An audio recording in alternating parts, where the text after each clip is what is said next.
Robert Moses. He was obsessed with building roadways, which is really fascinating because, you know, Robert Moses never drove a car. He never had a driver's license. He was obsessed with building superhighways. In fact, they hate him in the Bronx to this day because he destroyed wonderful old neighborhoods building these superhighways. He almost destroyed Manhattan with a few, but he stopped it just in time and preserved our historic neighborhoods. But he wasn't all bad.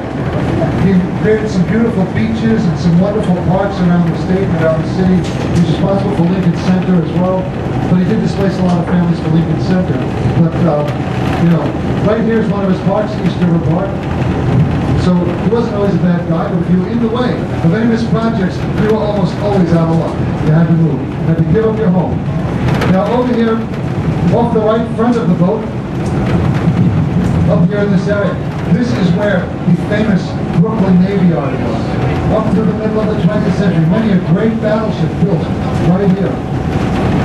We're going through lots of redevelopment today. Incredibly historic area, the great Brooklyn Navy Yard. And on the right side here by East River Park, on the left side, excuse me, your left, it's my right, remember, we're always reversing here.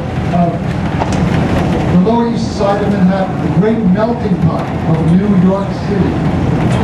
From the 1800s to the early 1900s, at times this was the most populated place on the planet. It began about 1846, 1847, with waves of Irish coming over here to escape the famine and to start a new life right here. By the middle of the 1800s, they were joined by waves of Germans also coming, flooding into the U.S., flooding into Europe. And then in 1881, with the start of the Russian Revolution, the huge influx of the Eastern European Jewish population escaping the horrors and the violence of the Russian Revolution. All these different groups mixing and mingling in this area, sharing their traditions and their cultures and their incredible foods with us to make New York City the great mosaic it is today. It all happened over here. Also over this area was the notorious 5 Points neighborhood with the infamous gangs of New York used to hold forth. And right here in front of us, the Williamsburg Bridge connecting the Lower East Side with the Williamsburg section of Brooklyn. The Williamsburg Bridge opened in 1905, was the longest suspension bridge in the world until the 1920s, sometime when the Bear Mountain Bridge opened on the Hudson River. And it begins over here on the Lower East Side at Delancey Street. Now, Delancey Street is named after the Delancey family. They're a very rich, powerful family in colonial New York City. Then they made their big mistake. During the American Revolutionary War, they supported the British Crown. So for that effort, they were punished after the war. They were stripped of their lands and their titles. Today, the only evidence left of the United Delancey family is the name Delancey Street here on the Lower East Side. On the right side, right here now, this is our sugar refinery area. For 147 years, right here in Brooklyn, we had sugar refineries.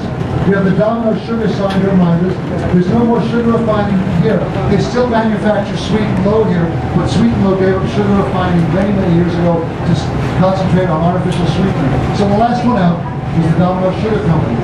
They left their sign for us to remember it by, and we've landmarked that sign. As they redevelop this area, that sign will be incorporated into some fancy condominium apartments to remind us of our great industrial past. Now on the left side of the boat here, Manhattan, this is the East Village. This is actually Alphabet City, part of the East Village. And Alphabet City, you know, we kind of miscalculated as we were numbering our avenues. When we got to First Avenue, we had 4 more avenues over here. So we labeled them Avenue A, Avenue B, Avenue C, and Avenue D. This is a really, really interesting area because in the last few years, this has really come back into its own, really revitalized, and it's retained a lot of its old character as well, and so it's kind of very edgy and a little funky, but around Avenues A and Avenues B, there's some really cool little restaurants and shops, galleries, and clubs and things like that. Well worth a visit. Kind of like walking through the musical Wind, but a lot quieter because they don't do as much singing on the streets of these villages in real life. But up ahead, right here on the water, see that building with the 4 smokestacks right here on the left?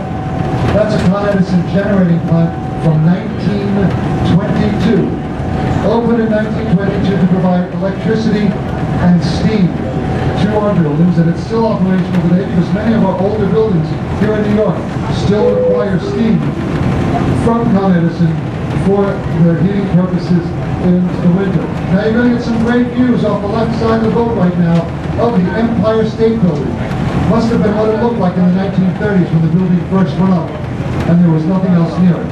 So as we pass the Con Edison plant right here, coming to you, these are spectacular views right here of the Empire State Building, dominating everything in front of it. Right here.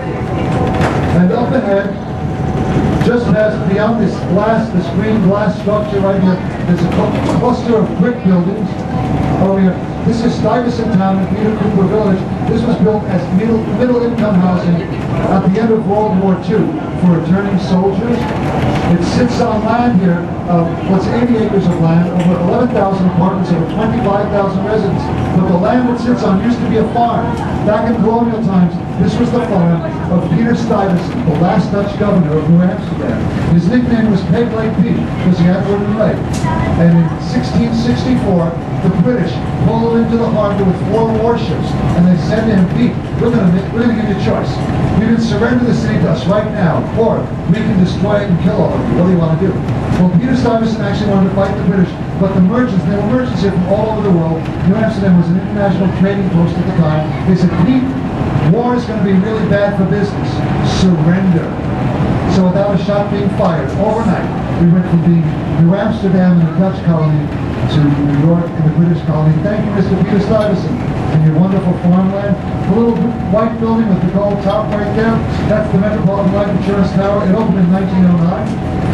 700 feet, it was the tallest building in the world in 1909. And the gold pyramid there, that's the New York Life Insurance Building, sits on Madison Avenue on the site of the very first Madison Square Garden. Up ahead, you can also see the Chrysler Building, up front left, the needle point to the Chrysler Building up there. The Chrysler Building, built in 1929. In 1929, while it was under construction, it was in a race with the Bank of Manhattan building down on Wall Street to be the tallest building in New York. The architects of these buildings were rivals. They had been partners, they had split up.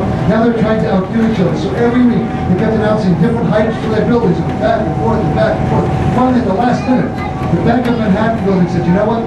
We miscalculated. We're actually 2 feet higher than we said we were going to be. Ha ha ha, we win. Well, the Chrysler Building had their own surprise in store, and that was the needle spire they added to the top of it, adding 100 feet to their height, making them the tallest. But you know what?